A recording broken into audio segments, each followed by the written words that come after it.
Hello and welcome to the second Manx Footy pod of the 25-26 season, brought to you in association with Jerry McGinn, Painter and Decorators.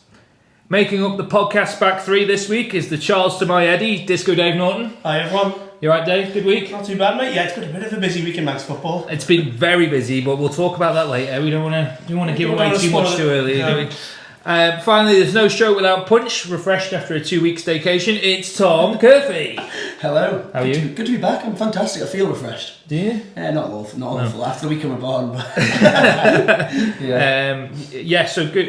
It was, you've come back and Manx football's literally... It's chaos, yeah. It's like it couldn't have happened in them 2 weeks when I was off, could it? It had to happen. As soon as I'm back, it had to be. There's so much to discuss, but it's kind of a good thing that a podcast has fallen this week, isn't it? Yes, lots to discuss, as you say. But we must start on a sombre note this week. And the weekend following our last podcast, Peel combination skipper Kian Broadhead sadly lost his life in a car crash.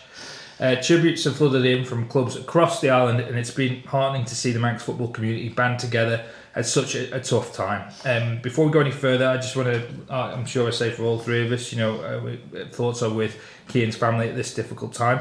Tom, you've played against Kian on many occasions because he was obviously the second string skipper for Peel. I think I played against him last year. You did, yeah, you did. Well, done, yeah. He's a proper captain, wasn't he? That's how I'd describe Kian. He was I played against him loads, and there'd be so many people across the footballing community who could probably speak a lot. They know him a lot better than I do. So I'm not sitting here assuming that I know everything about Kian or anything like that. But all I can go off is what I saw of him, and he was a fantastic Peel captain. One of them that he embodied the club almost. Like every time he pulled up the shirt on, I think he was Mr. Peel, as they call him, and that phrase gets thrown around quite a lot. Famously, people call me Mr. Moran. Not true. Dave Brew's the only one.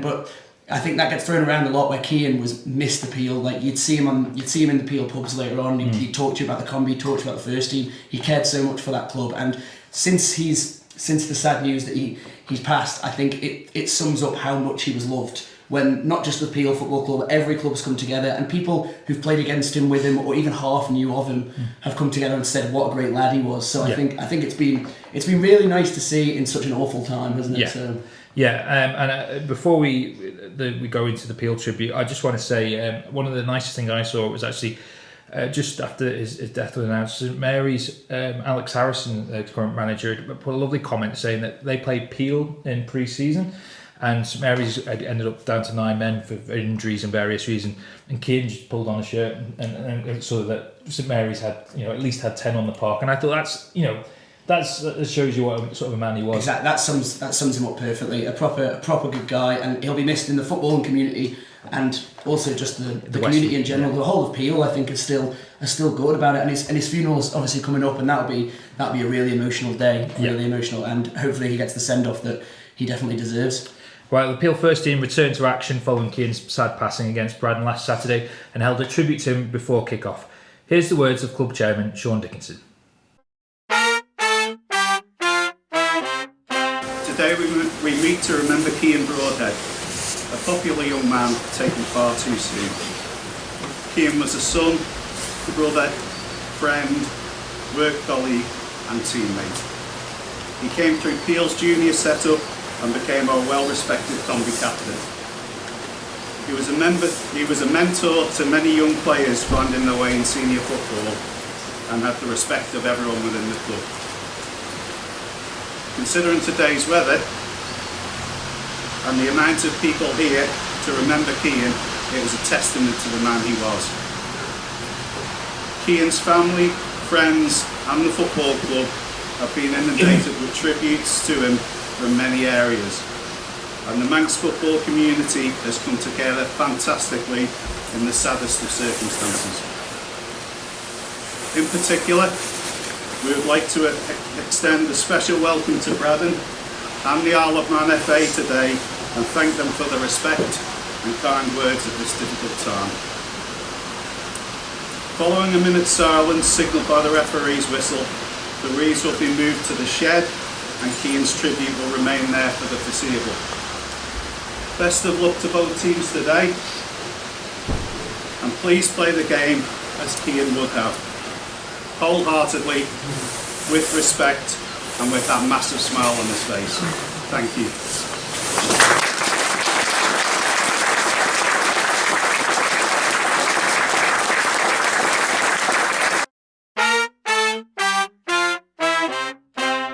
Right, Dave. It's been, how would you describe it? It's been all going off this week, basically, hasn't it? Yeah. We've had proposed strikes. We've got a new FC Ireland manager. You know, we've got potential hurricane. You know, it's literally all happening. Just another week in Manx football, isn't Yeah. it? I mean, you know, it does happen every now and again. We just get these mental weeks. Yes. So Wednesday, we'll go back a couple of days to Wednesday. Wednesday morning, you were there picking your nose on the sports desk, and news broke, didn't it? It was Tuesday. It was Tuesday. It was, yeah. So it was actually Tom that alerted us to this. I have to give Alex Marley credit where Yeah. it's due. He found out first. He gave me the scoop. Yeah, there was this mysterious screenshot that started appearing did. in group chats across the land. They did, and you know what? I have to say to Alex Marley, I'm not going to give him too much credit because you can never trust him. It's something he'd probably make up on photocopy. Photoshop.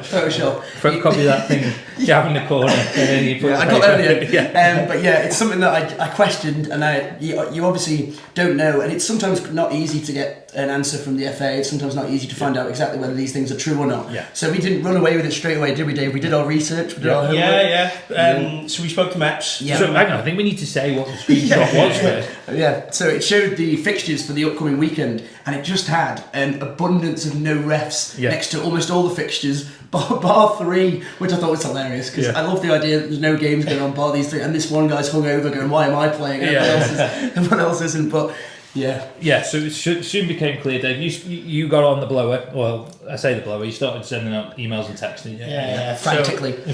So I spoke to MEPS, and he basically, he told us the situation off the record, and it's been bubbling under the surface for a little while. This, and obviously it just sort of hit breaking point, but that there was crisis talks scheduled for Wednesday evening. And he was pretty positive. He thought that they'd be able to sort it out. Yeah. I also spoke to Tommy Crowe via Facebook briefly, just to get the referee's point of view, and it was pretty similar, to be honest. He didn't want to go into too much detail, rightly so. Just wants it all to be sorted. But yeah, and obviously they've then had the meeting on Wednesday, and it's positive news. Yeah. So just to summarise, because there was a lot of emotion, we were all very giddy to tell you this story. There was a proposed strike by match officials. It seems to have been there's been an issue which still hasn't really been clarified openly. That's brought it all to a head. The FA met with the Referees Society on Wednesday evening, representatives from the Referees Society. It all seems to be ironed out for now, and all being well, although, as I've mentioned, the weather isn't looking great this weekend. We can have some senior football this weekend. Yeah. I just want to add, if we don't know exactly the full details. Obviously, we don't want to speculate either and make sure. But I'm glad it's all been resolved. But good on the referees. Sometimes when you want to stand up for things, and if you don't think something's right, and they think that they can make a change, it clearly has worked. They've clearly had these meetings. I've got no qualms with the referee society coming together and deciding that, hang on a second, we don't think this is right. We don't think this should happen. And if they think that's the right way to go, that's the right way to go, and it's clearly worked for them. So I think fair enough. And I think it's also probably underlined to some of the clubs how important our match officials are. They're massive, aren't they? And I think we do, even I do, we take them for granted. Every week we talk about, when I saw all them no refs, I'm sat there going, that's my weekend buggered. And imagine they did that every weekend. Yeah. It's an... Don't mess around there, Tom. You'd have been straight down the pub. Yeah. It wouldn't have messed your weekend up too much, would it? It would have changed my weekend probably for the worse. Yeah, my liver wouldn't have forgiven you. It's already pretty struggling. So. Yes, so as it stands, they've had some good talks. Dave, you did the story this morning. I think I can't remember the exact phrase. Yeah, so I've got the statement here, so I won't read all of it, but the headline bits are, so this joint statement from the FA and the Ref Society said, the importance of aligning a referee progression and development model with the national framework set out by the English FA has been agreed. A new referee working group will be established to help drive the Isle of Man FA referee strategy. And both the Isle of Man FA and the Isle of Man Referee Society are working in collaboration to maximise referee coverage for all of the fixtures this coming weekend. Right, well, we hope this is the start of an upward trajectory for the relationship, not only with the FA and the Referee Society, but for match officials overall. I have to say, last week, I think Peter Lewis was out, Winston was out, the old guys, Willie Cowley, I'm sorry, hopefully. The old guys, the more mature guys. Yeah, the more mature guys were out officiating. Yeah. It's great to see, but it would be nice if there was a few more how should we sort this? A few more fresh blood. Fresher faces, to that come would in be and nice. supplement their numbers a little bit. But Fingers crossed that comes around. Yeah. As we mentioned before, Dave, there is a new man in charge of FC Alaman. Last time we spoke, Paul Jones was still in the hot seat. Yeah. But sadly, he stepped down. He has, and fair play to Paul, he's poured his heart and soul into that club, and he's obviously still going to remain involved. Right. But obviously the club just felt it was time for a change, and for about 12 hours it was the worst kept secret Manx Football, who was going to take over. Paul Hatton was tipped. Yeah, he was. And we tipped everyone. That's the point we all wanted, really. Yeah. Well, apparently not least because I put tenner on it, 20 to 1. Yeah. Well, apparently they want Dave Brewer. He said he only manages proper clubs. Anyway, yeah, Rick Holden, the former Premier League winger, 70 appearances in the Premier League for Man City and Oldham. He's now in charge from a Peel, and obviously on the coaching team with the FA won gold in the Island Games in Scotland 2017. You were there, weren't you? It's only an interim appointment at the moment, as we understand, but there's been no length obviously placed on that. So good luck to Rick, basically. Yeah, massively. And I think it's an exciting time now, isn't it? It'll be interesting to see how that squad develops over the next few weeks. Yeah. Who he'll bring in, and let's watch this space. But they're back in action this weekend, aren't they? They had a week off last week. Yes, so it sort of happened at an opportune moment, and I'm sure that's why the review was planned for that weekend. They're currently third bottom, aren't they, in the standings? It's been a tough start, shall we put it that way, results wise. The Holden era begins against Barnoldswick Town at the Bowl on Saturday, 6 p.m. kickoff. I'm sure they would appreciate your support.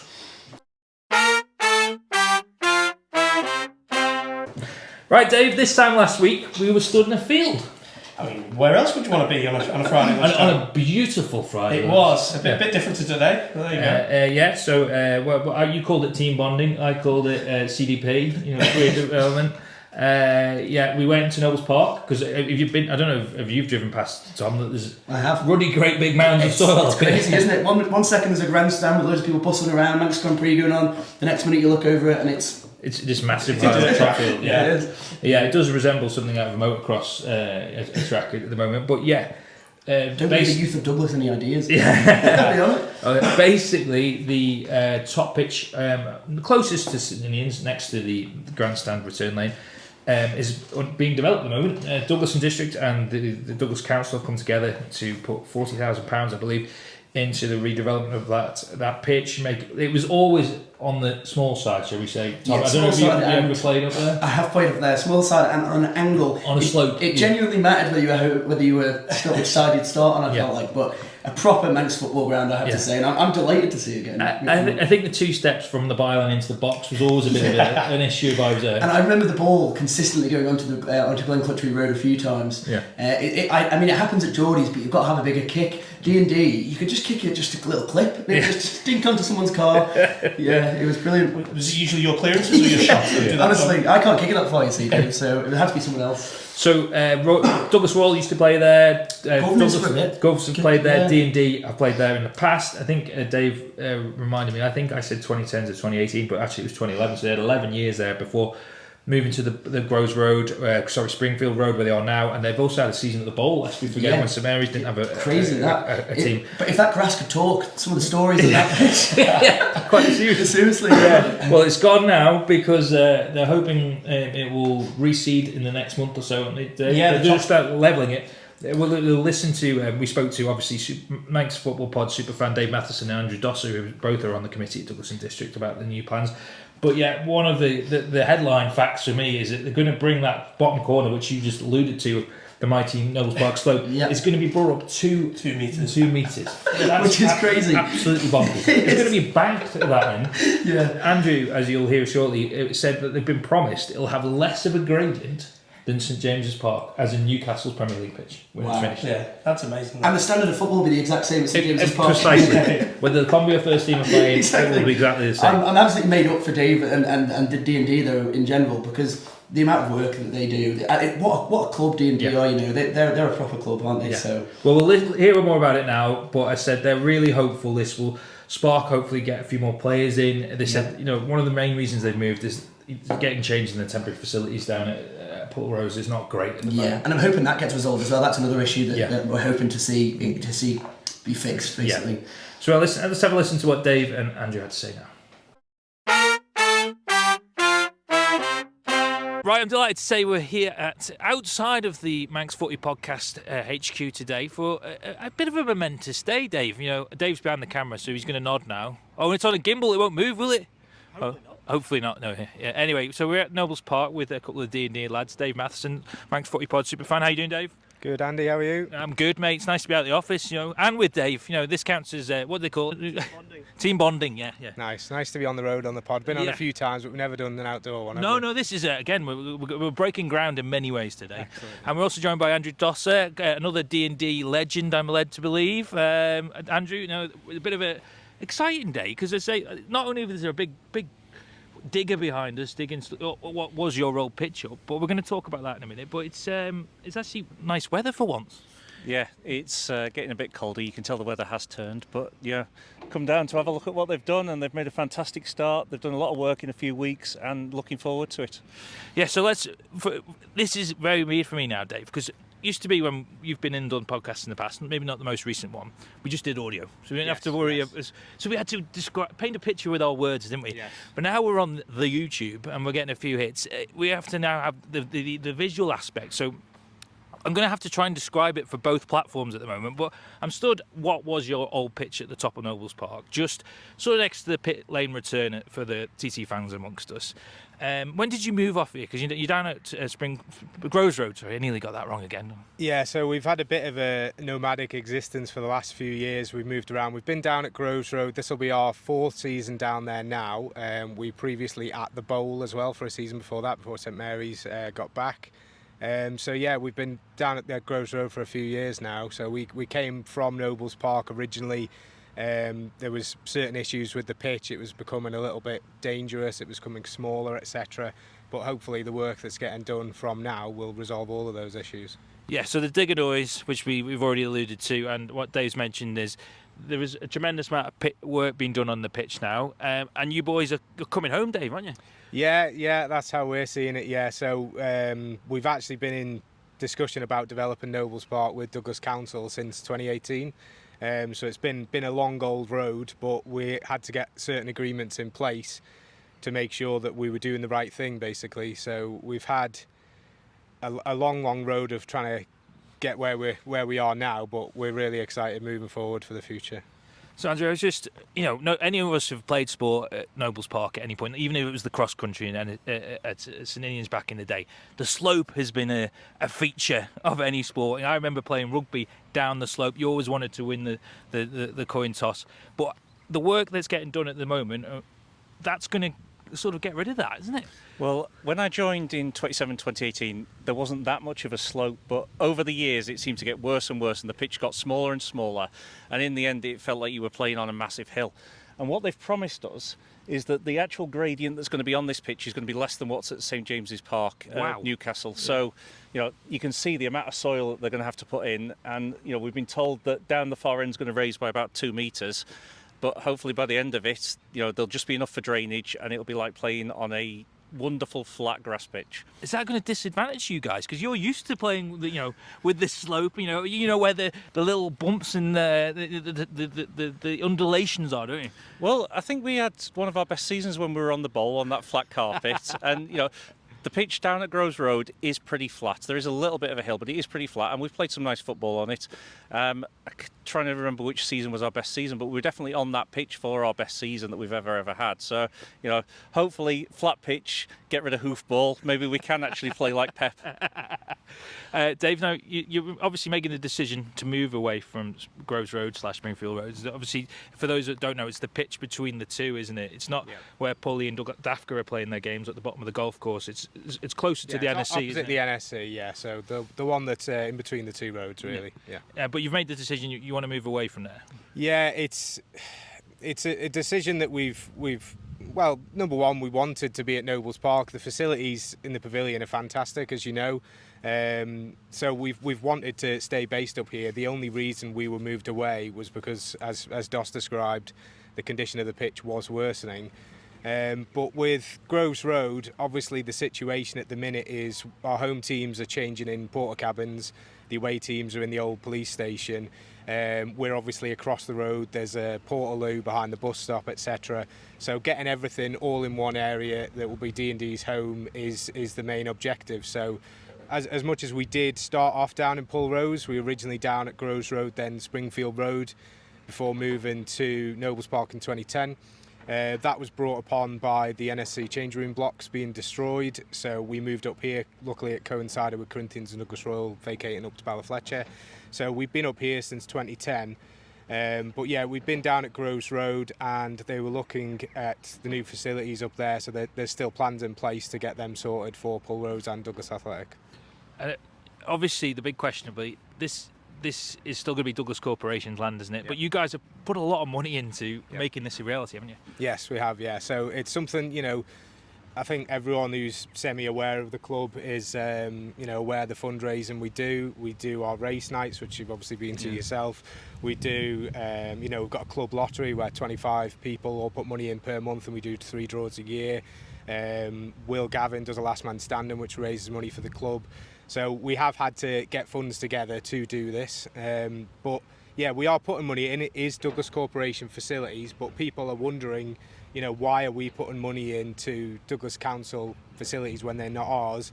And the reason is we've agreed upon over a 7-year period a 45% discount in our pitch hire. Right. So over the course of the 7 years, it will work out that we are roughly breaking even anyway, so that's how it's going to work out for us. So it's going to be a worthwhile investment. We've already mentioned the TT. Obviously, this pitch, some people will know it as a car park at some times of the year. Is that still going to be the case? No. As I mentioned earlier, we've been in discussions to get this developed since 2018, and the main reason to stop it the development was we were willing to put our own money in. However, we didn't want to put a load of money in, the pitch gets developed and then it gets ripped up if they have monster trucks or whatever on here, as mentioned earlier. So however, as of last summer, so 2024 up until 2031, there's a 7-year licence agreement in place with the Corpy and TT and Manx Grand Prix, so it will not be used. So it's not going to be used as a car park. So we have thought of that, and it's not something that's just, we put 10 grand in and they're just developing it as a car park. Andrew, obviously, have you got there's a lot of work still to be done, and we can see we're very much in the early stages at the moment. Is there a time frame in mind yet for when you may be able to get a kick a ball in this new pitch? Well, I think that they're planning to have the grass in by the beginning of November, so it'll seed over the winter and into the summer. And fingers crossed, if everything goes to plan, we might be playing on it next September. If not, if they have to do a bit more work, then we'll move into 2027. But that's not the end of the world, because we'll still get 4 or 5 years on here. We'll still be able to call it a home. And then at the end of the agreement that Dave's just mentioned, there's no reason why we can't renew that and still continue here. I mean, they've got fantastic facilities down there. Dave's alluded to the fact that at Groves Road, Springfield Road, we're changing in porter cabins. It's incredibly difficult to attract any players when you say, come and get changed in this tiny little porter cabin. You're then going to have to walk down to the pitch. There's no shower facilities. We haven't really got running water. We've got a portaloo as a toilet. Players are just not going to want to do that. Whereas you come here, you're going to play on a very flat pitch. You're going to have all these fantastic facilities. And moving into the future, we might be able to use that to attract players. Well, I noticed that even just this morning, you guys have put on social media, you're trying to attract players. Is it a bit like the Kevin Costner film, Field of Dreams at the moment? Build it and hopefully they will come. Yeah. Well, I think that's probably what it is. If you look at the other football clubs around the island, a lot of them have got fantastic facilities, and there's a reason for them to go. We've always been a social club. We've always had a social side. We've always had nights out. We've always had a tour off island, which is reasons why people would come. But ultimately, to play football every Saturday, you go out during the winter, you get absolutely soaked wet through, you're coming back, you're in this tiny little porter cabin with 14 other lads, you're stinking, you're soaking wet, you can't really get changed because there's no room. Lads are just going to find something else to do or go somewhere else where they've got proper facilities. Coming back to Nobles Park, it puts us back on a level playing field with all the other clubs. Quite literally. Yes, quite literally. Dave, just finally before we go today, I just want to talk about the current season, if I may. Yes. Not been the greatest of starts, but, the only way is up, as Yaz once said, isn't it? 100%, yeah. We're really struggling, as you touched on then. We're appealing for players at the minute, and yeah, it's difficult, and I've got a lot of admiration for our managers and players. You know, they're always trying to get new players in, trying to get people to come back, trying to check availability of players. But it's a sticky situation. I mean, traditionally, you know, if you go over history, D&D have finished 3rd, 4th bottom of Division 2 a lot of the time, with 10 teams in Division 2 now and a lot of teams not in Division 2. If all the teams below Everton pulled out the Premier League, they'd have been relegated 10 times, Andy. Thanks for pointing that out, mate. Yeah. What I was going to say, though, and I think Andrew alluded to it as well, despite all the things that have set you back in a way, you've always been really good at recruiting players. You know, what would be your advice to some of the other clubs in Division 2 that seem to struggle to do that? Right now, I wouldn't give anyone any advice, because we're desperate for players, and every week we've really struggled getting players in. Masters coming in, young lads coming in who've just turned 16, etc. But just be proactive. You know, tell people what your club has to offer. Give them something that, you know, we're always promoting what we do and what we are about as a club. You know, a lot of people, when they leave D&D, whenever that is, whether they're moving on to another club or they stop playing, they've got fond memories of the club, and it's got a special place in their heart. So if you can, you know, give a plan of what you want your club to be and what you want it to represent, advertise that, get people involved, get their friends involved, because a lot of it comes from teammates, friends, pushing each other and getting people to join, rather than me necessarily doing socials posts saying how great we are and what we do. But you've also built on your junior section as well. You know, I've seen some of the posts you put recently. Some of them are now coming into senior football. Yeah, it's really good to see. We started our junior teams 13 years now, and obviously the intention was to have a pathway into the senior football, and we've had that the last few years now. So we've had some lads who played senior football already this season that were in under 16s last year. We had a Cal Cup team for the first time since 2015. The majority of that squad was either current players or players that have come through our juniors previously. So yeah, we're looking forward to building on that pathway and getting as many people playing for D&D, wearing a D&D shirt and playing football under our umbrella as possible. We have, you know, as you know, we've got Masters, we do walking football. We're hoping to start a women's team hopefully next year. We've got a big girls set up, we've got a lot big boys set up, multiple facilities booked and used for training, loads of great coaches, loads of great sponsors. So a lot of hard work done by a lot of people has gone into this over the years. And right now, obviously the senior teams are struggling, but the club as a whole is in a very good place. Yeah, and I think we'll be even a better place when you get back up here. Yes, it'll be a nice flat pitch where we can all come, and maybe reduce some of the facilities where we have to train, because we can use this. And the Dave Matheson Memorial stand somewhere. Yeah. Well, it's only a matter of time, Dave. No matter what you do. All right, cheers, guys. Thank you, Dave. Thanks, Andy. Cheers. Thank you very much. Thank you. Cheers. Right, chaps, it's that time of the podcast when we look ahead to Saturday's fixtures. Now, if this was in print or in online, we'd probably put a massive big asterisk at this point, because the weather for Saturday is not great, and that is not an understatement. We'll hear more about that, and Dave reads the weather, but this could be we've not had a weather warning for a while, have we, Dave? No, and you know, it's the reason why Tom's been so giddy in the office this week. Yeah. You forget your Pulitzer prizes for all these features. Tom gets most excited when there's a weather warning. I do get giddy with the weather warning, but I'm a bit gutted it's affecting the weekend. I quite prefer it when it's, you know, midweek. He loves a live blog, a weather blog. I do. Anyway, so now hopefully the referees' issues resolved. You know, and if there is a massive misunderstanding by the Met Office, and we do get games on at the weekend, there should be 6 games in the top flight on Saturday, and including a big one at Ballafletcher, Dave. It's a huge game. Corinthians versus Onken. Yeah. First v third. I know. Who'd have thought that a few weeks ago? You told me that. I think Corinthians obviously flying high. A lot of people talked about it, but Onken really have been the surprise package so far. And they're only 2 points behind, but they've got a game in hand. Yeah. So 1 point behind. 1 point behind. Yeah. So they're having a phenomenal start to the season. They've just beaten Russian. I wonder how many tipped Onken to possibly be in a relegation fight, and now they're currently in third on 13 points. 13 points might be enough to keep you up. Yeah, they might be safe now. Historically, I think the benchmark was 12. So and Wheaton Morale got 12 and still went down. and then come back up and again. Unrelegable. Yeah. So it's a big game. Corinthians obviously were many people's pre-season tips, Dave. They've got the band back together. We've lamented about this before.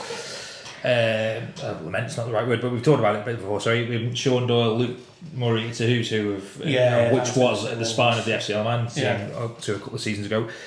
Their goals for is quite scary, really. 30 goals in 6 games, although they have been shut out. Last week it was a rare goalless draw. I say rare, Laxey had a goalless draw the week before as well. Yeah. Which I think I'm going to put my neck on the line and say I can't remember in my near 20 years in this job of a team having successive 0-0 draws. Yeah, I'm with you. Has that never happened? Not the top flight, I don't think. We had a list. This is how rare 0-0s were. Me and Dave had a list, thanks to Eric, which stretched back to 2007, I think, when the Premier League started. We are aware Manx Football was in existence before 2007, before we get into that. It definitely was. That contained all the 0-0 draws. And I've got a feeling, last time we updated it, it was only about 12. Yeah, 12 or 13, I think it was around in there. nearly 20 years. Do you think we've had a handful over the last couple of years, but now already we've had 2 back to back. Do you think defenders are getting better? Is that what's happening? Oh, absolutely not. Strikers are getting worse. That makes more sense to me, man. It's so rare though. It's so weird that's. Laxey are obviously on it at the back. And, you've got a little bit of insight. They're playing a centre back in the DMC role. From what I hear, that Palmer's been trying a few different things. I'd even heard a rumour that Cam Avery was playing in central defensive midfielder, which is unfathomable to me. I mean, how does that work, Palmer? I'm not sure if that's true. I don't know if he was centre half on the weekend. I'm not too sure. Haven't caught up with Cam, but Laxey's defence seems solid, and that could be because Tom Cowan's not playing. Well, unfortunately for Tom, lovely guy, friend of the podcast.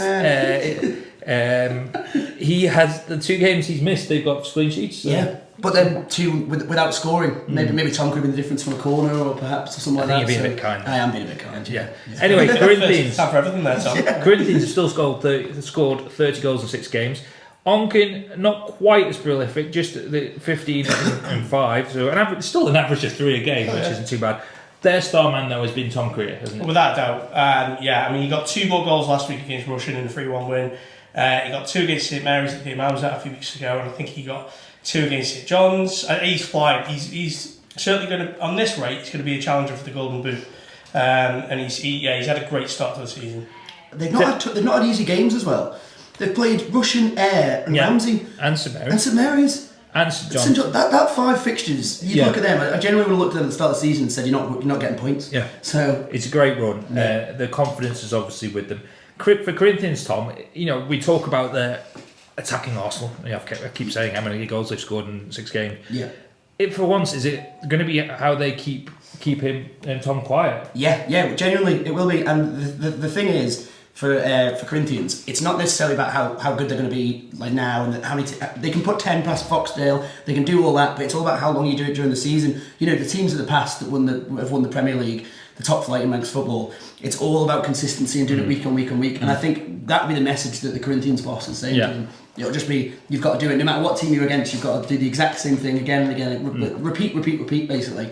And I can see Corinthians beating Onken, but it won't be an easy fight. Onken have been flying, so. Dave, you're going to put your punditry neck I agree with Tom there. I think it is going to be close. There's definitely goals in it for Onken. I just think Corinthians probably just have slightly too much, but don't discount Onken at all. That'd be Onken's first loss of the season, and if they were to lose to Corinthians by a narrow scoreline, what start? And what if they win it? Exactly. They go top. Exactly. Potentially. And I think Hattie pointed out if they keep this going and they get in the Railway Cup, it'll be the first time since 1938-39. That's incredible. And they won it that year. Yeah. Did they win it that year? Yeah. So who's to say they won't win it this year? The Omens are good. Elsewhere, Dave, there's a bit of an early season 12-pointer at Victoria Road where Braddon take on Old Boys. Now, Tom, Braddon we're licking their wounds a little bit after a bit of a pasting last week at Peel. Obviously, a motive day at the Sunset City, but 10-2. It's very rare we see a double-figure scoreline in the top flight, especially. No, absolutely. It happens further down, but in the top flight, it doesn't happen an awful lot. It's a properly tough day for Braddon to be 6-0 down at half time. The message has got to be keep it tight and. Well, they've only lost the second half 4-2. Yeah, there's positives. Yeah, there is, and Peel maybe took their foot off the gas a bit. When you comfortably ahead by that much, It's understandable. Maybe you concede a few. It won't be the defenders and the keeper won't be too happy. I'm always agitated when we concede, no matter if you're ahead or not. Not that we're ahead all that often, but Peel will be frustrated. They conceded that too. But what a win that is for Peel and Braddon. Yeah, they came off the back of a 6-1 win against Foxdale, but it's not been an easy run for Mills either, and I don't for Braddon. Sorry, and we've not seen. But that's so. If you sometimes even in the Manx top flight, which is relatively small, we've got 13 teams. You break it into to smaller sections, don't you? Yeah. So in those last 3 of the last 4 weeks, they've had Foxdale and Mills, who you would say Mills blow so hot and cold that you don't know perhaps where they're going to be in the mix. Yeah. And I know, speaking to Alex downstairs, they've struggled a little bit with personnel availability at the start of this season. Mm-hmm. But they've taken 4 points off teams that will be in and around them. Yeah. So that's good, isn't it? It is. So do you almost write last week off? I think you can. And I think you can. It's just about... If you're turning up at Peel and Corinthians and you're getting stuck like battered, but then you're not winning the games of the teams around you, then you're concerned. But if you're doing the business against the teams in and around, you're getting points here and there, you're not as concerned about them batterings. You just brush them off. But I can imagine at training this week, Braddon will have just been thinking, ignore that 10-2 result and just focus on getting a better result here in a game that's very doable. Yeah. They can easily get something here, I think. Dave, we're calling this a derby. There must be, I reckon, a good shot putter, or Joe Harris, the Island javelin hero, could probably get the javelin from Victoria Road. It's not far at all, is it, Brandon? It's a very short trip. Where's it being played? Victoria Road. Victoria Road. So old boys have got not far to go. No. 2 turns? 3 turns. Well, if they head chop, they could probably do it in 1. And it depends where they park as well, because if they park at the top of the Geordies, or if they go in the Victoria Road entrance, you see, it's all, it matters. But definitely a derby. Yeah, we'll class it as one. So those results have given Braddon 4 points, Dave. The old boys still have to break their duck with 6 games played and 6 defeats. But again, as you've alluded to, they've had a tricky start, haven't they? They came unstuck, was it 7-2 against Union Mills last week? So, who else have they had? They've had Russian. They've had Corinthians, they've had Ayr, they've had Ramsey, and they've had St Mary's. So that's a tough start. It's not easy. And you know what? Them results, some of them aren't as bad as maybe they look from the outside. 2-0 lost to Ramsey, 4-2 against Ayr, just 2 against Russian. It's not like they're getting pasted, no. Is it? They're still in games, they're still scoring goals. So I wouldn't write off old boys. I can still see them staying up. You would have, I would say, if it's Robbie Ward's in charge. Yes, he is, yeah. If I was Robbie, you'd probably be disappointed with last week's result. Last week is the one, out of all of them, last week you'd probably look at it and go, that's a frustrating one. Although, Luke was back for Union Mills. Exactly, and we all know what he can do in front of goal. So, Dave, results prediction?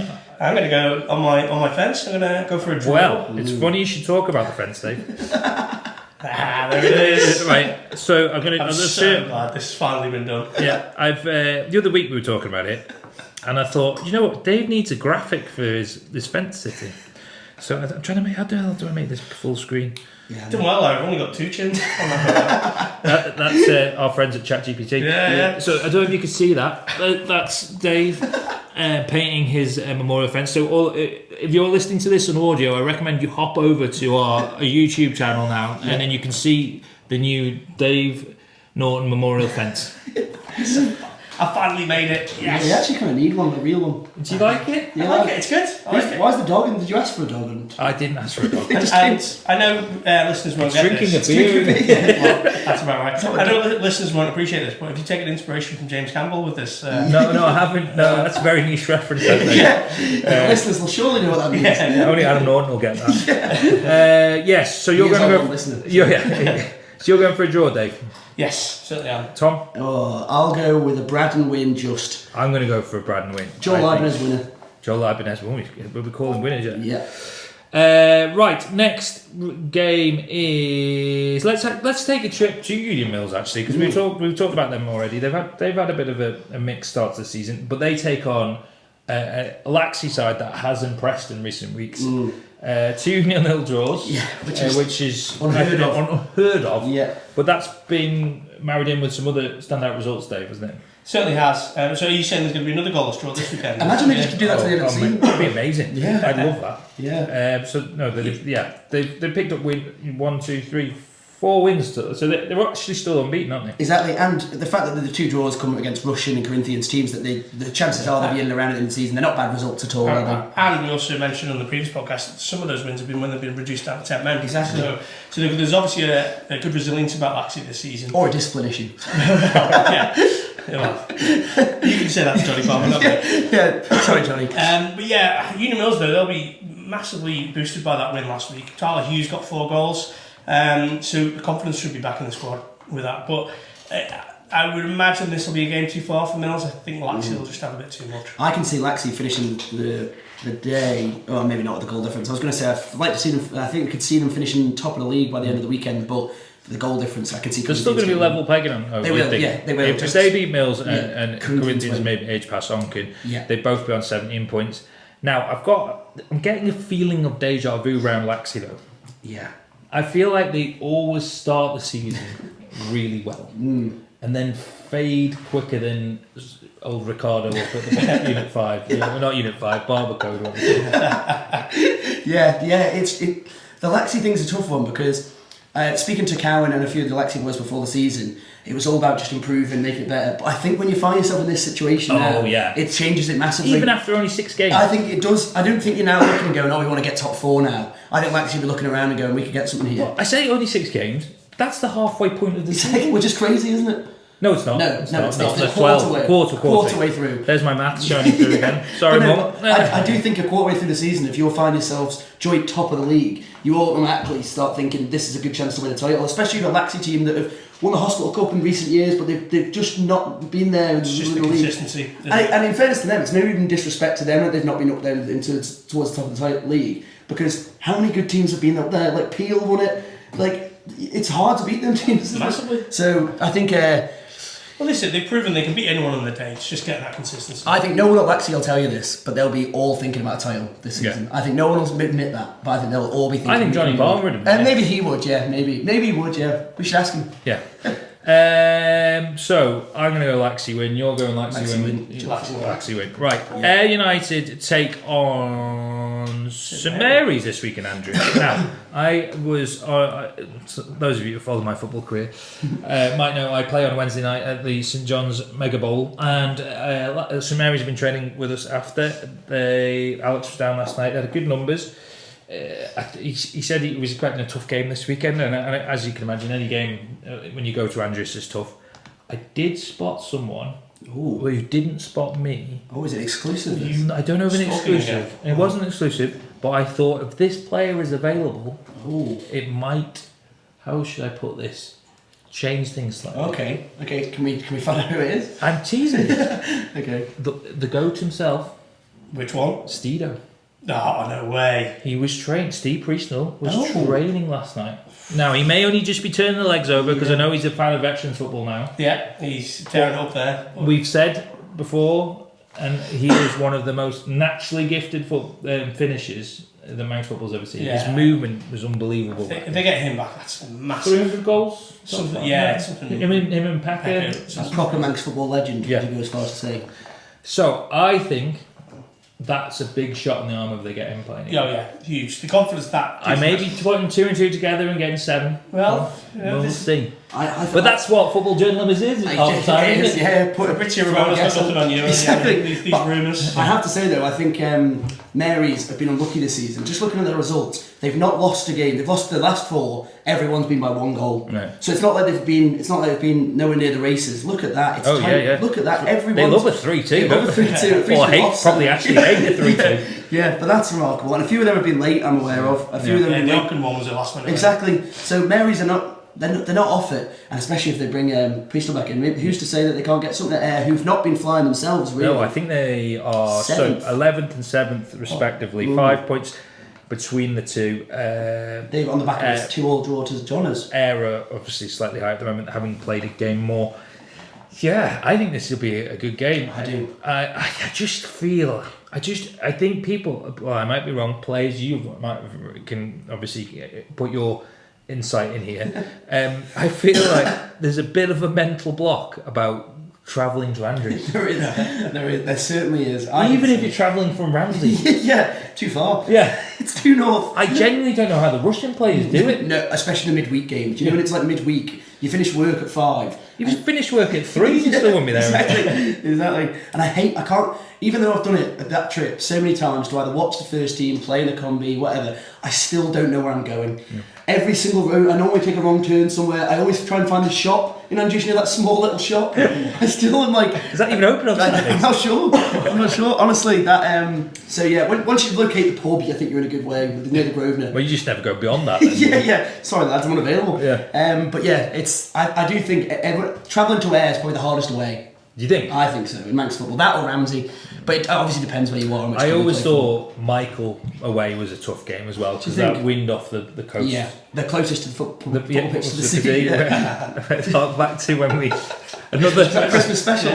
Another tough issue tackled by the We nailed it, didn't we? Everyone was asking the question. That was an afternoon spent on Google Maps, wasn't it? So... I think Ayr will just have enough, even if the GOAT does return. Yeah, no, I'm with you on that. I think Ayr will sneak it. I think it'll be all square. I think a draw. I haven't got a graphic for you. Yeah. Right, the final game in the top flight on Saturday sees Foxdale take on Peel in a derby of... I was going to say the starts, but it is definitely a derby. Yeah.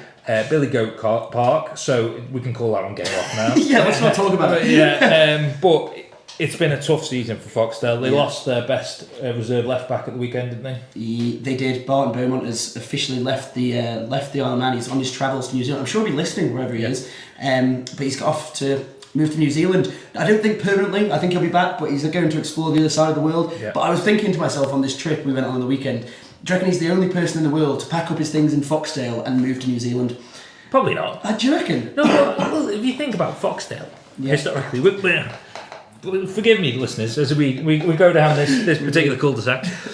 Foxdale was a mining town, and I feel like there was probably people that were going from from Foxdale to all over the world. There's America and... So Barton can't take that claim then, okay. But well, no, I reckon there's other people moved to New Zealand from Foxdale. From Foxdale? Okay. Send us in. But yeah, he'll be a miss for Foxdale, not necessarily genuinely through his ability. He'll be a miss for the social sides and all that, but also he's a very good person at rallying people together, you know, bringing the club all together, and as well, he's been a really good utility player since coming out of goal. He'll be a miss. He's a good keeper. He was a good goalkeeper. Maybe he should have stuck to that. Yeah. but yeah, he'll be a miss for Foxdale in both on and off the pitch. Now I've got a feeling Foxdale's last game, Dave, was against. Let me just get. Bear with me, listener, while I get up full time. They Braddon 6-1, wasn't it? Yeah, but I've got a feeling Chatwood was injured for that one. Was he? So because they need him back, don't they? Yeah, so that... was it? No, last season. That's season. That was a good result. That was 7-1-0 to Ayr. Lost 1-0 to Ayr, that's not bad. This is very professional of us, isn't it? Foxdale. Why is that not coming up? Anyway, yeah, so the last game, but I've got a feeling Chatwood's injured. So he was one of their... is their standout player now, having after the sort of 6-1, summer departures, and I don't think he was in the team sheet. No, he wasn't. No. So there'll be a rush to get him back, won't there? And because he offers them goals, he holds the ball up for them. He lets players like Liam Cannon and feed off him. And if you're playing a Peel team, you need a hold-up man that can look after the ball. The last thing you want to do as a defender is clear it up the pitch. And then it comes right back to you. You need someone to look after it, get all the players involved. Yeah. It's going to be a tough old day. It's going to be a really old day, if this goes ahead, of course. But it's going to be one of them that's going to be really difficult. And I was away with a lot of the Foxdale lads on the weekend for Barton's leaving do. And I posed a question to them this season. It's looking like it's going to be a tough old year. Yeah. And Moran got 4 points last year. Will they better? I've suggested that this is... Apparently, according to Barton, that's their target. 4. Obviously, staying up will be their main target, and I think they can do it. But it's all Andy Ball's fault. Of course it is. Dave, it's always Andy Ball's fault. Those t-shirts are in the post, by the way. Yeah. Peel, Dave. Now we look at the league table: 6th, I played 5, 8 points. Is that a disappointing start? They'll probably think so, yeah. But I think also, I mean, they drew with Corinthians. Very close fought game. Probably the defeat to Russian will have hurt them the most, but they were down to 10 men. So, I don't think it's harsh to say it's disappointing, isn't it? When they beat Ayr and then drew with their games have been tough. I think they had to get something at Corinthians. Yeah. If in all honesty, but then what a resounding win that is to bounce yourself back against Braddon 10-2, and I think it's another lovely game for them against Foxtel. Just to and they have got a game in hand. I am playing devil's advocate as it were, but we all think Peel winning this one, don't we? Yeah, I mean Thomas Brown goes off the back of a hat trick last week. Imagine it'll probably get the same, if not more, this weekend if it goes ahead. So You're so pessimistic. Yeah, Billingham Park, come on. It's going to be the only game that goes ahead this weekend. I have indescribably, I don't even know what the word is, but I've missed the game day. Russian are playing St John's this weekend. Yes, they are. Well, all being well. Yeah. Russian. Now let's have a quick chat about them. Now they are blowing more hot than cold. This They've had a good start to the season, particularly compared to last year when it was a really sluggish start. But they'll be disappointed with that result against Duncan last week. Yeah, they will. Desperate to bounce back, I think. Yeah, they will. And then the 0-0 before that, their last win was back in September. September. Only 2 weeks ago. Back in September was the last time they won. But no, Russian, they'll be looking to bounce back, won't they? Yeah. Against the St John's side, who are actually not doing too badly themselves, Well, they drew with there last week. Exactly, that's a great result. That's a great result. They've obviously got beat by Ramsey. They beat Mary's. That's another. It's one of them games where the teams are happy, the teams aren't. If you just call St John's fixtures back up again, but if we look, they've conceded 2 goals in every game. Every game. That must Will Brown must be tearing his hair. Yeah, exactly. That they need to tighten that the back. up. Obviously, I think they've got a new keeper this year. They don't have Sticks, of course, do they? Yeah, he's gone back to Braddon. Braddon. Yeah, was he originally at Braddon? Yes, yeah. Was he? Yeah. So they've got a new goalkeeper in place, and maybe a bit of that. It always takes time to bed in. It does. So if they can tighten that end up, I feel like they should be pushing for at least top 6, shouldn't they? No, definitely.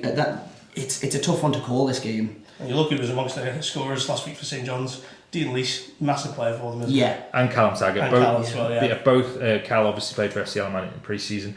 Dean, a previous FCR man. And interestingly, Paul Whitehead on the bench for St John's. What an impact player that is. Exactly. Yeah, he's obviously former Peel striker, now playing at St John's. Them 2 subs, Liam Sale and Paul Whitehead. If you need a goal, Will Brown can look on the bench and see them 2. Yeah. It's not too bad to come on and get a goal for you. Yeah. I can just manage. I have to say, I think Russian will edge it though. Yeah. Especially at Croyt Lowry, they'll get all 3 points. If you look at it's the most picturesque football ground there are, the train goes Quite past. Larry, see, I always liked St John's because you got Llewellyn in the background. That's beautiful as well, but I just, for some reason, I love it. There's a picture I saw of the Russian women's team playing, and in the background the steam train was rolling through, and I just thought, if that doesn't sum up Manx football and everything that it stands for, what does? Yeah, Broadhead is obviously nice in the background. Oh, it's just I would say that. Please do send in your... And they say it's the best Guinness at any clubhouse, don't they? Really? That's the talk. I'm not a Guinness drinker. Russians used to always have a belt and pasty back in the day. Did they? Yeah. We need to get pasty watch back, really. Don't we send us your pasty pictures in? I would rather just send them pasty. Yeah, just send pasty. I can't need a picture. Just a yard, please. Right, before we move on to Arden and Druggan Division 2, the best second tier in the world, Dave, you spoke to Matty Woods after their recent draw with their title contenders, Corinthians, Peel skipper, obviously.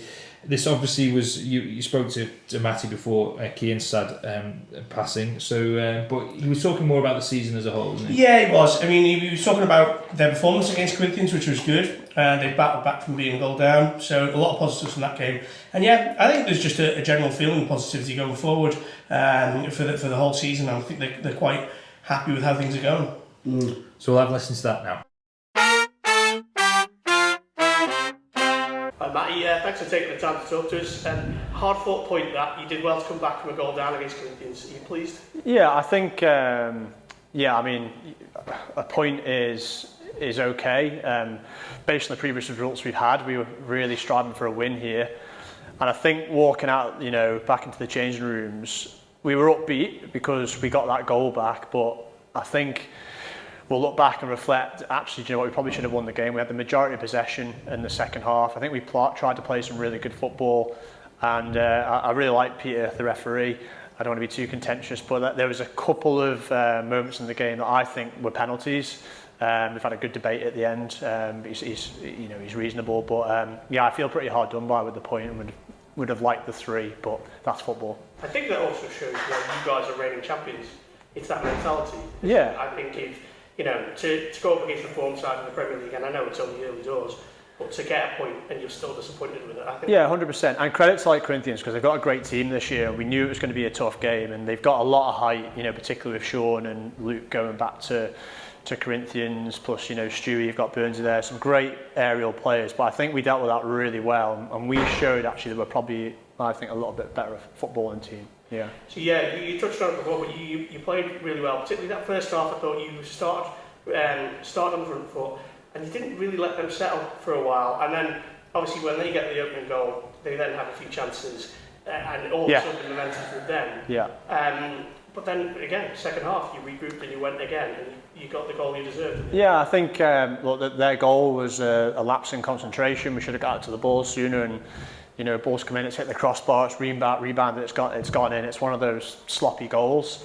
I think in previous years, what we weren't very good at is bouncing back from those difficult moments. But I thought today, they had a few, opportunities after that, but at half time we sort of, came together and regrouped, focused on what our goal is and how we want to play. We went back out there and executed it in the second half. Yeah. And you've got big players in your team. Yourself, you've got your League Ales, you've got Thomas Brown, and in Brown you've got one of the most in-form players. Yeah, no, he's brilliant. He can pull stuff out the bag, and our goal was really well worked. A great ball from Lee across to Thomas, who finished it really well, and those two are going to work really well together for us this year. And also Jason Chalmers come in, and I think he's an excellent player. He's really raw, so he's a dark horse for me this year, Jason. Yeah, very lively today. Yeah, really good. So did you feel once that equaliser went in, you thought it's there for the taking? Yeah, you have that feeling. You think we're going to win now. This is our day. And they were arguing a bit with each other, and we tried to exploit that, and they were a little bit rattled, but at the end they held on really well, so credit to them. Yeah. I know you've already touched on it. You thought they probably should have been up. Yeah. It was a big moment towards the end when I think Aaron Kassane was put. Yeah, and do you know what? I think it's great striker play is to get your body in and shield the ball, and that's experience from Azza. He's done it for so many years and got so many goals, but he drew the defender in, and he's been clipped and he's gone down. But the referee sees different to the 300 people shouting penalty. But yeah, there you go. I think what would have helped obviously is having lines with that. Oh, 100%. And do you know what? I feel for Peter, because it's so tough out there. Particularly, he's got every man and his dog shouting at him, and it's a tough job for referees. So full credit to them. There's no game without them. There's no game without players. So we need everyone to pull together. But yeah, it's a shame that a Peel Corinthians game can't get the linesman. It's a big, it could be a deciding game for the league, that, right? So it'd be good to see that in the future, but I don't know what the situation looks like and whether that's doable. Absolutely, yeah. They definitely need more numbers at the moment. Yeah. Looking at this result, so I know you're disappointed it's not a win, but you look back 12 months ago, I think Corinthians won 2-1 here. I think I could be wrong, and then you guys went on and won the title. So it's a positive. If you look at us in previous seasons, and we've won the league twice in sort of recent years, we tend to start poorly, and that's happened again this season. And then as we get into autumn, we go on a run and we find our form. We've had a few people away, we've had a few people injured. Crennel got bloody sent off last week. But once we have all our numbers, we are a great team, and I do think we're the best team. But we need that commitment from everyone to come training twice a week and to go and deliver on a Saturday. It can't come down to just a Thomas. Thomas doesn't get any goals if the players aren't there giving him the ball at the right time. So it's down to everyone to be committed this year, and that's my ask from all the lads, is to give it everything, because I know now, getting a little bit older, not far from the end, enjoy every moment, and you're a long time retired.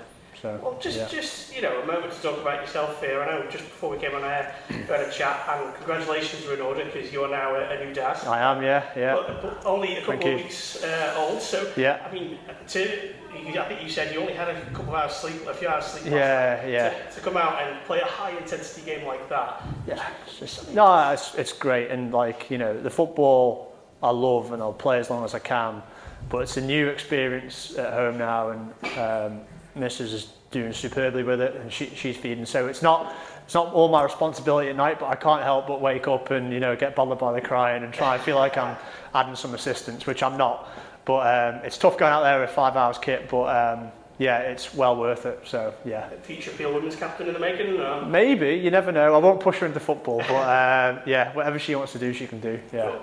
And then we've looked at how the results were early start of the season. It's a long way to go. It looks like it's going to be more than just 2 teams involved in this title race this season. Yeah. Laxey started well, Russia started really well. How are you sort of feeling about that? Yeah, do you know what? I think it's great because the league's in a really healthy position in that we've got 4, 5, 6 teams that can actually challenge, and anyone can beat anyone on any given day.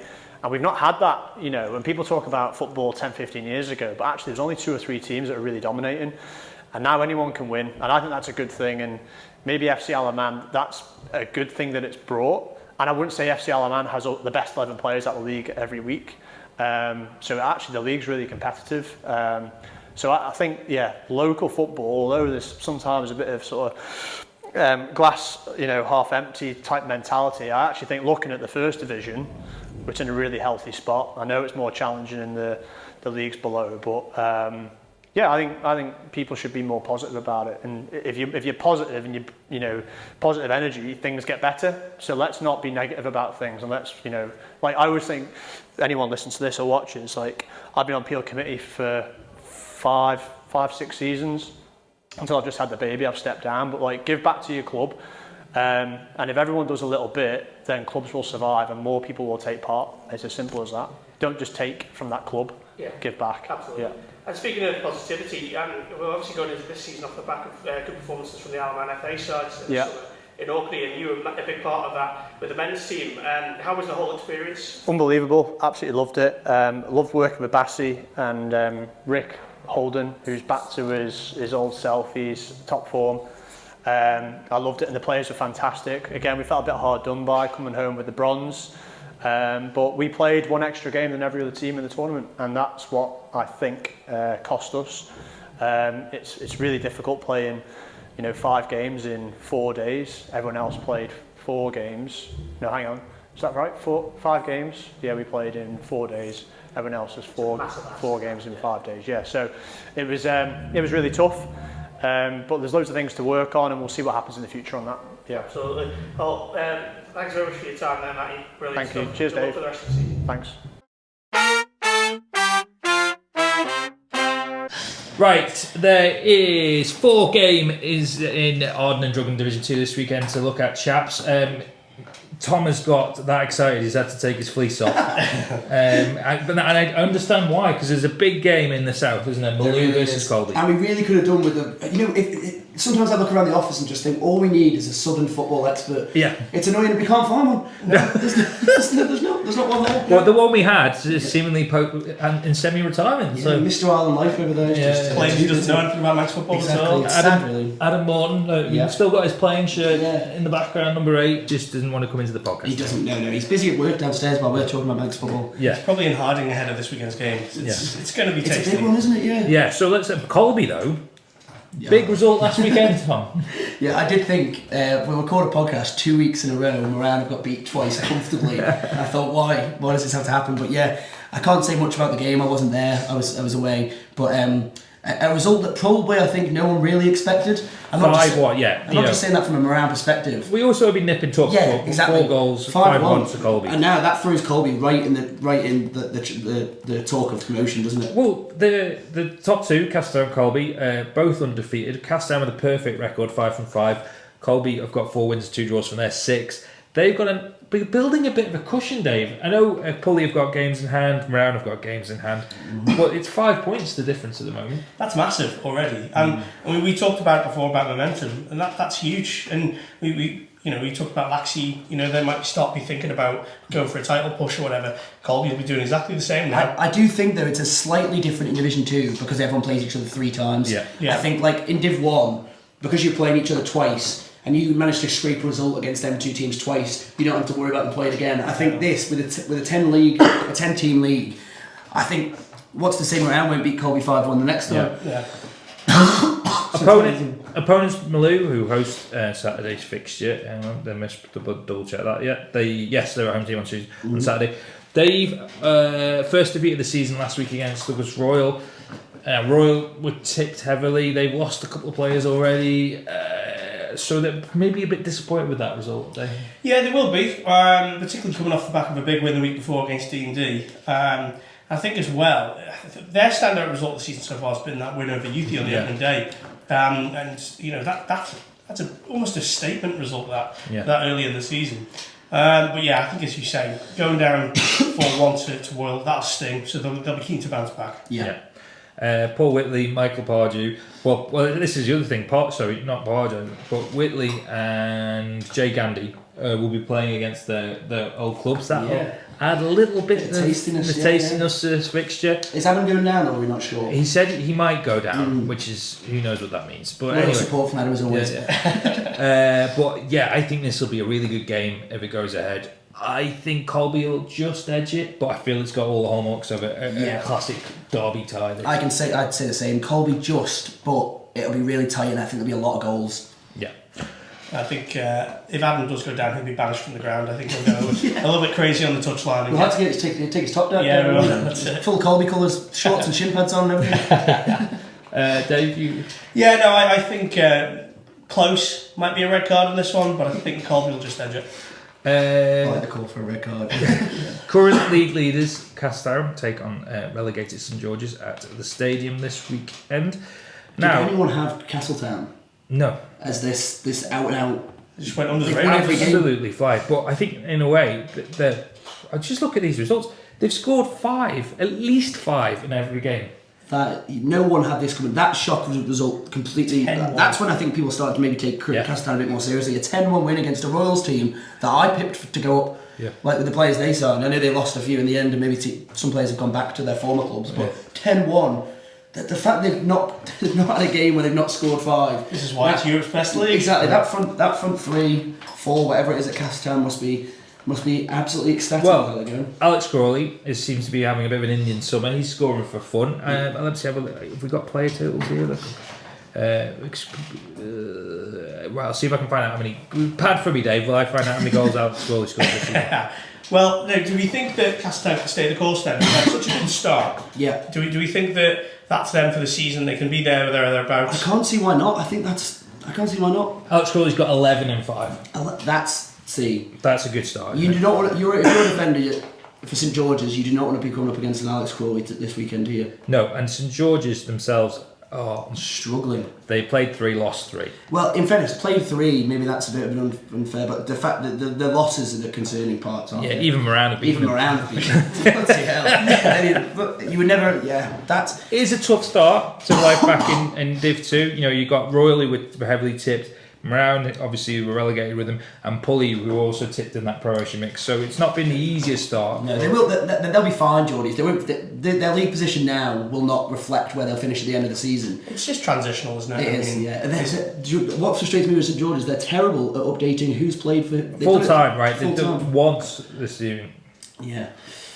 So slap on There's the wrist for that. There's a few names there, isn't there, that we recognise? Pecker. Tyler Deitcher back in the fold there. He's a former Oncom player. Yeah, Kieran McNulty. It's very much a different St George's, isn't it? Yeah, even to last season. It's not the St George's of old, is it? There's not even.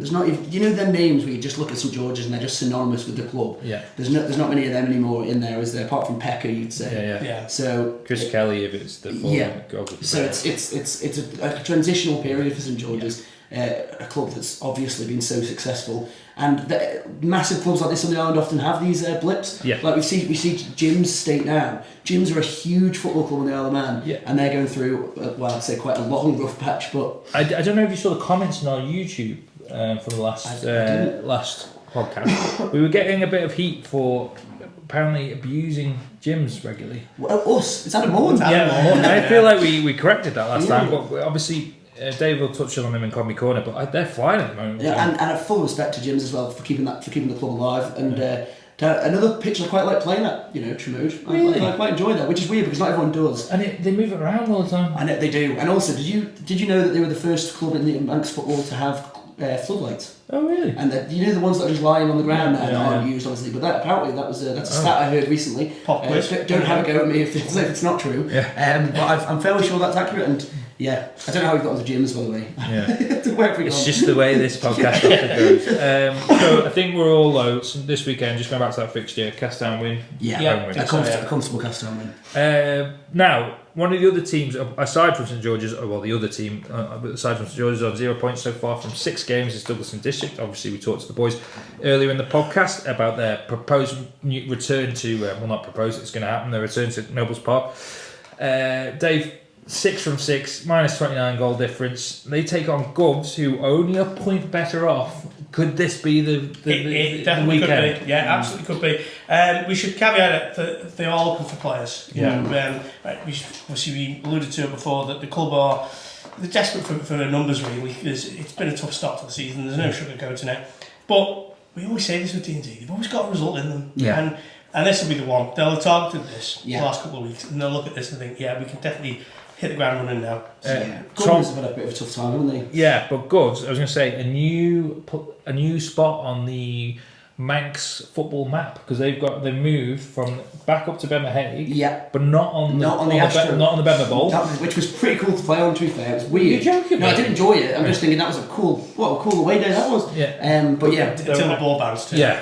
And they're on the grass now at Bemmerhaig, which I can't believe is not being considered earlier. No, I think they've had to obviously Negotiate. chat with the Department of Education and school and stuff. But I think that'll be a nice little ground, obviously. Yeah. And I think we should maybe one day do a bit of an away day. Up Yeah, there. Oh, that sounds absolutely, good. yeah. If there's a new place to play football in the Isle of Man, we've got to go explore it, don't we? So that's Bemmerhaig for that game. Governance Athletic versus D&D. Now, Dave, Slightly earlier kickoff. 2 o'clock for that one. Well reminded. Their point, Gov's point came against Maloo, which is a decent point. Yeah. They've been in games. So they've obviously lost 3-1 to UTD, 5-3 to Colby, and 5-1 to league leaders Castown.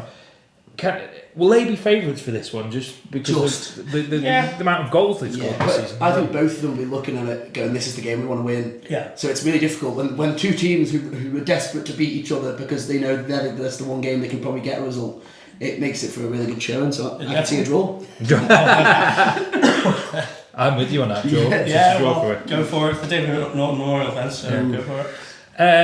Final game in Div 2 on Saturday afternoon sees Ramsey Youth Centre take on Douglas Royal. Now, Youthy are currently sat in 4th and Douglas Royal in 6th, both on 7 points. Youthy slightly out above them on goal difference. Now, this one, I feel, has Dave Norton draw all over it as well. But Royal seem to have bounced back from that 10-1 defeat against Castown on the 6th of September. They've since got a draw at Colby and beaten Maloo. And a draw at Colby, as we know now, is quite a good one. Yeah, and they've started to score a bit freely again. Sam Greasley's the man, isn't he? Yeah, Bailey he is. Ashton are the two names that sort of... Yeah. So, and then Simon Dooley, he stalwart of the Douglas Royal, the amount of goals he must have scored for that club. Yeah.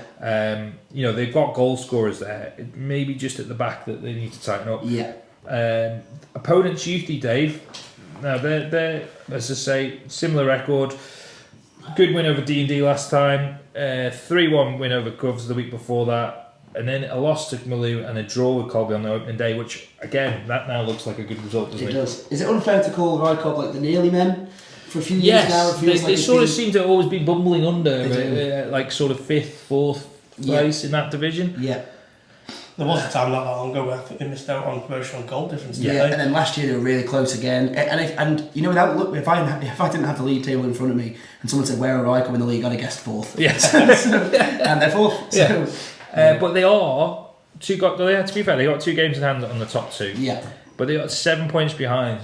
Yeah. What's to say that Rycob might do something this season, especially with everyone playing each other 3 times, and that's another away ground not easy to go to. Well, I think if we actually the top 7. Yeah, you include them around. I'm including them around. 7th place around in that. Yeah, are all capable of taking points off each other. Yeah, even potentially Geordies and. Well, they are, obviously they're all capable of that. That's football. But there is there seems to be a bit of a gap forming between the bottom three and the rest. That's why the debate around whether there was going to be 10 everyone playing each other 3 times, or perhaps they were going to think about a cup for the bottom 4 or something. That was getting talked about, and look, based on the league, the bottom 5 exactly. That bottom 5 and then the top 5 play. Moran might have got some silver. Probably not. Probably still would have lost.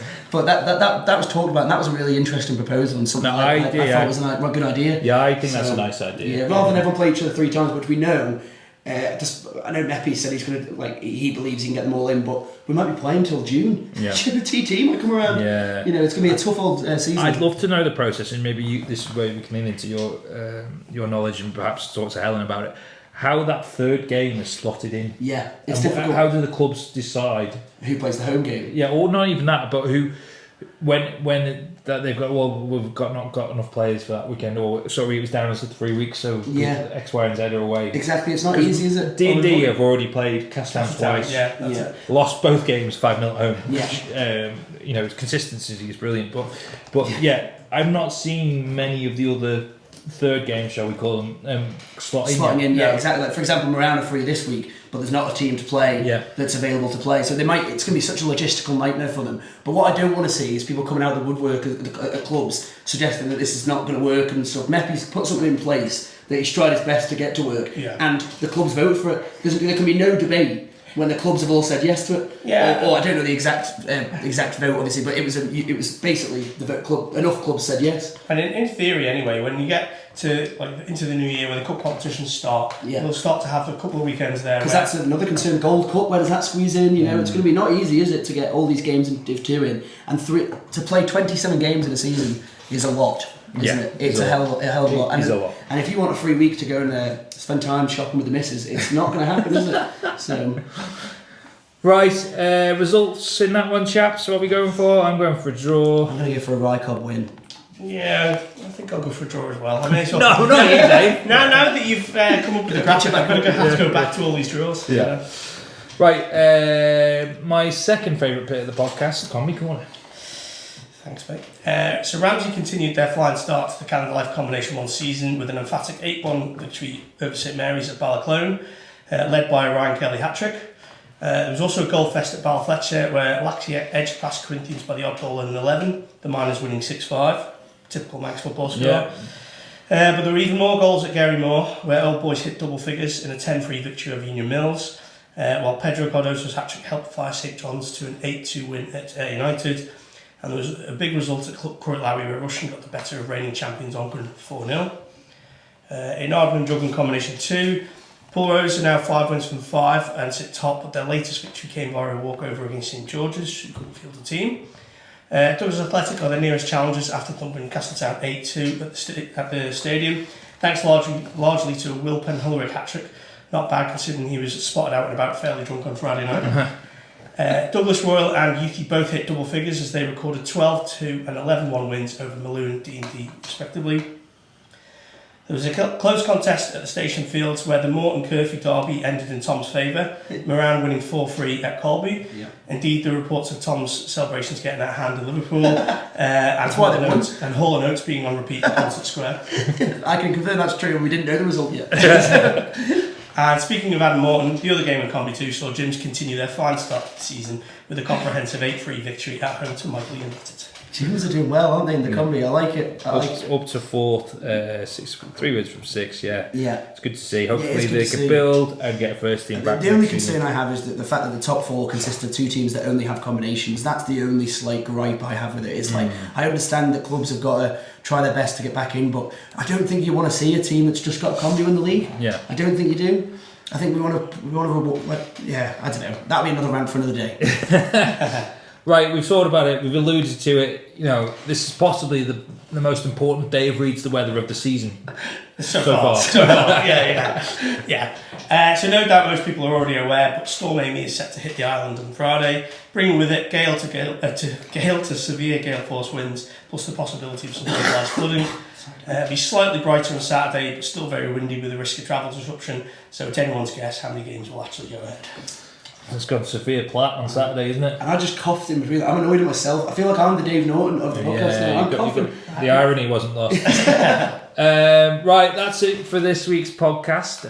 Before we go, Dave, Sean Jackson won the English Amputee League on the weekend with Everton. Fantastic Up the result. Toffees. Well, Someone could, I think you should get in the first team, Sean, at this rate. Following around Sean Jackson. Yes, and Laxey and St George's on there. Yeah. He actually plays. He was a goalkeeper, wasn't he? He was. Yeah. Now he plays in defence for Yeah. the Toffees. He played for. He's been capped by England before. Played for them in the latest Nations League campaign in Turkey against Italy and Poland. I think they finished third in that group.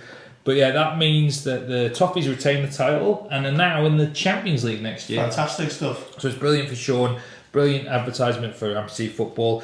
We've been trying to speak to Sean. haven't Yeah, we? I'm sure we can do our best. And it's, you know what, regardless of Sean's achievements there, fantastic. I think his biggest honour is making it on the Shore Sky. Have you seen him? No. He's on it's so great. sometimes on Sky Sports, when I'm watching, sat at home at 4:30, about to put on the Sky Sports, right before, look out for the Shore advert where they're spraying and they're showing up the shore. Sean Jackson is in that advert. Yeah. No. 100%. If we can drop it in, we will. It's been around for about a year. It has, yeah, it's been a Why long has time. no one told me that? I thought you'd know. That would be absolute prime podcast fodder. It would be. We should, if we can drop it in, we should.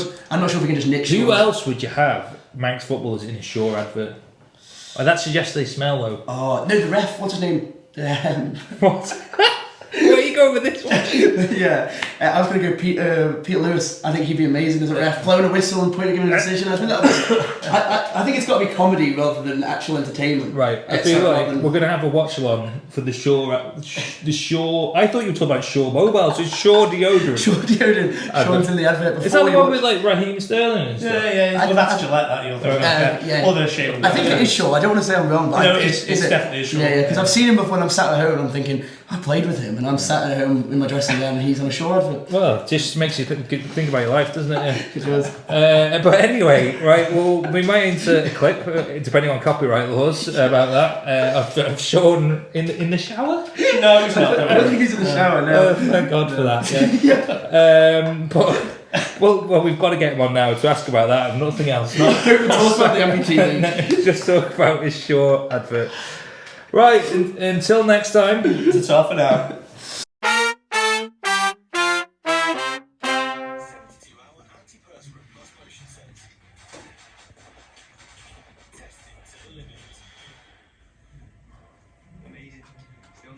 It is amazing.